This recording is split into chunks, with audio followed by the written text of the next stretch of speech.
ঝালকাঠির কাঠালিয়ায় জাতীয়তাবাদী মহিলা দলের উদ্যোগে অনুষ্ঠিত হয়েছে এক কর্মী সমাবেশ। শনিবার সকাল 10টায় উপজেলা পরিষদ অডিটোরিয়ামে আয়োজিত সমাবেশে প্রধান অতিথি হিসেবে উপস্থিত ছিলেন ঝালকাঠি-১ রাজাপুর কাঠালিয়া আসনের সংসদ সদস্য মোহাম্মদ রফিকুল ইসলাম জামাল এমপি।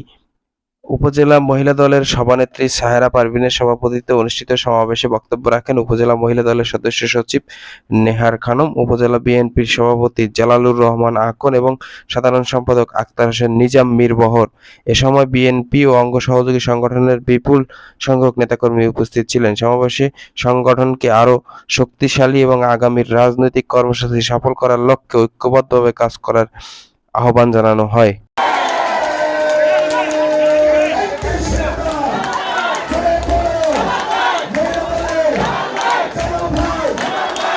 খালেদা জিয়া থেকে শুরু করে আমাদের এক সময় 3 জন নারী নেতৃত্ব ছিল।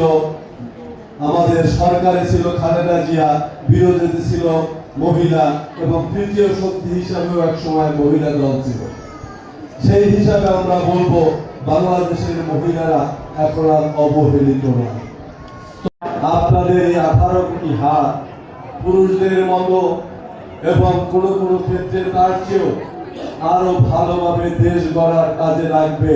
তার জন্যই বাংলাদেশে এই বিএনপি মহিলা দলের সৃষ্টি করেছিল, এই সংগঠনটি তৈরি করেছিল।